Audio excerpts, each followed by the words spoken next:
What is good, horror horde? This is your boy Horror Gamer back with another video for you, and as you can tell by the title of this video, this is another Horror Gamer reviews. Now, before I get into my review, just know that your boy Horror Gamer's reviews has spoilers in them all day, every day. So if you haven't seen the movie yet, pause this, go check it out, come back, let me know in the comment section what you think, whether you enjoyed the movie, whether you hated the movie, whether you agree with me, or whether you think I'm full of shit. So, with all that being said, anything beyond this point, Horror Horde, it's on you.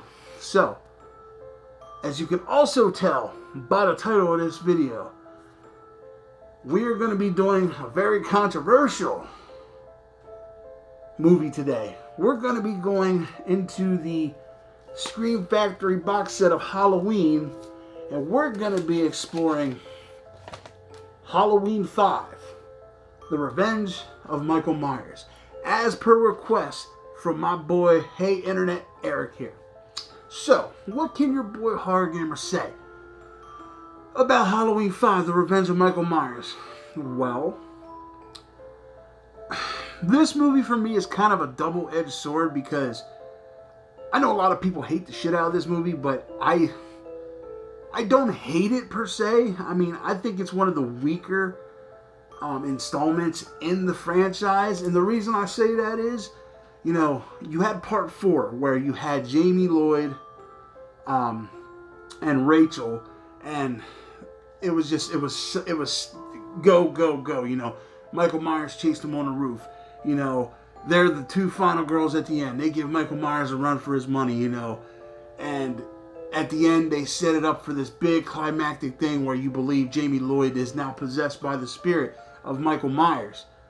And she stabs her stepmom. You think everything's over, and then BWAM! They hit you with that. Then they make part 5. Okay.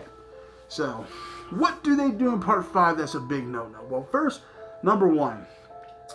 At the end of part 4, Michael Myers got fucking destroyed. I mean, they shot him with varying caliber weapons and shotguns and everything. And this dude looked like he was deader than shit. I mean, they turned him into Swiss cheese. That's how bad they blew this dude up. Okay? And then when he falls into a well, they throw a stick of dynamite in there and poof. So you think he's dead.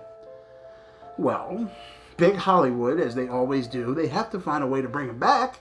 You know, because they have to make money on the franchise, because it's an ongoing franchise that's amazing. So, what do they do? So, apparently, in part 5, picks up right where part 4 left off, around the time where Michael Myers is on top of the truck, you know what I'm saying, trying to grab at him and shit, pull him out of the truck or whatever. And they get to the scene where Jamie touches Michael, Michael sits up, and they just unload on him. Okay, so they shoot him varying caliber, whatever, and he falls in the well, all blacked up. Well, instead of dying, he somehow manages to crawl through I think a pipe, and go into a stream just as they throw the dynamite in to blow him up. Okay, so not only did he survive the onslaught barrage of bullets that they laid into this dude, he got out just in the nick of time for being blown the hell up. And he's taking the, you know, the slip and slide all the way down to the end of the stream there. And then he's found by somebody.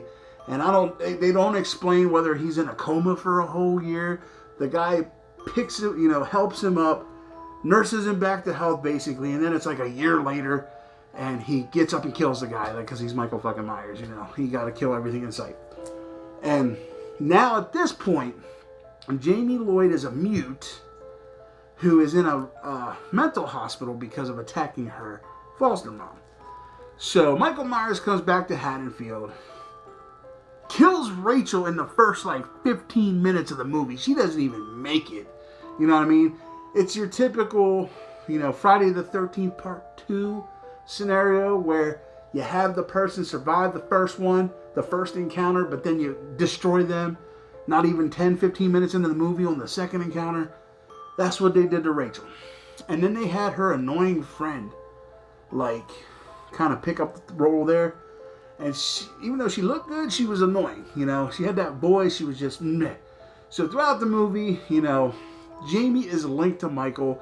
And anytime she has like seizures, Michael is doing something. You know, Michael's getting ready to kill somebody. So Dr. Loomis, in his infinite wisdom, decides, hey, let's use Jamie Lloyd as a pawn to get Michael to come to the house, the Strode house, or his house, his old house, and set him a trap where there's a bunch of policemen and SWAT and everybody just gonna tear this dude up again. Okay, so they have her in there. They're using her as bait. He comes, you know, he takes the bait. And then there's this scene where she starts talking again, like midway through the movie. She starts talking again. And then they have this scene in the house where she's laying in like this coffin.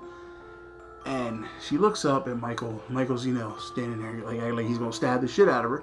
She's like, Uncle Boogeyman, can I see your face? And then he takes his mask off. And you do, if you pause it, you can see his face.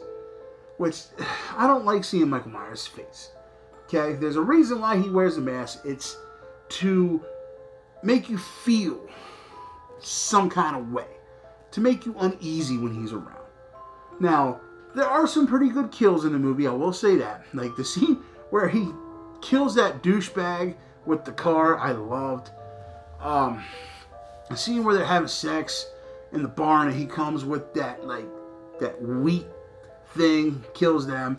Some of the kills are really good, but all in all, it was a rough watch. Like the movie was kind of rough to get through, and then you get through it, and then the payoff at the end was meh. Like he escapes the police station, you know, with the help of some dude who's wearing cowboy boots, you know what I'm saying, and a trench coat, you know. He escapes with the help of Walker, Texas Ranger, you know what I'm saying, because it seems like who it was, because he had the trench coat, he had the hat, he had the boots, looked like Walker, Texas Ranger. You know, you didn't see his face, but he gets out, and Jamie Lloyd is standing there in the prison. Everybody's dead, and then, boom, it ends.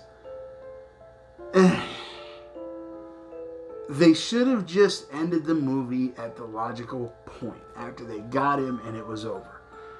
But, like I said, Big Hollywood gets a hold of something, and they got to make a sequel, so they had to set it up for another one.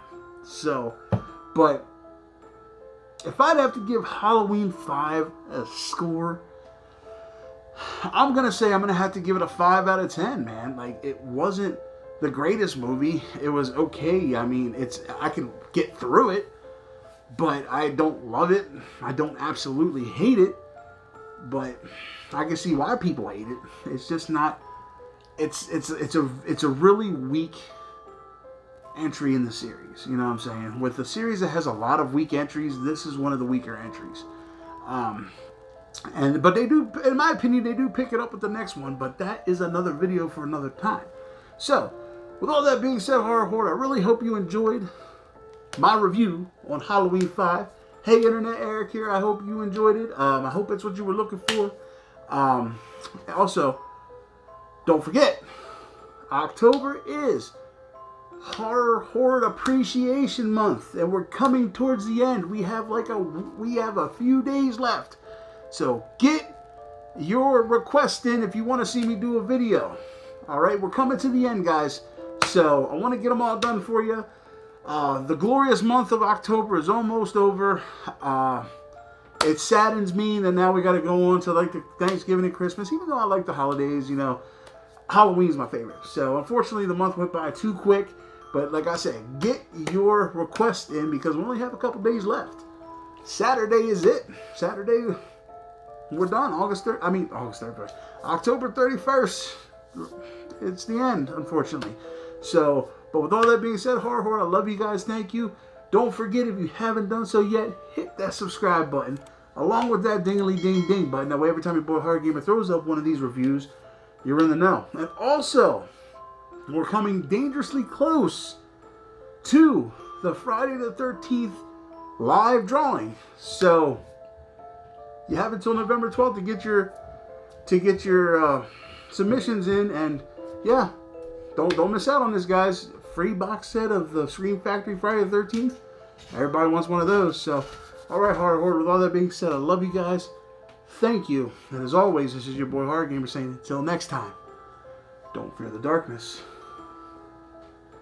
Embrace it.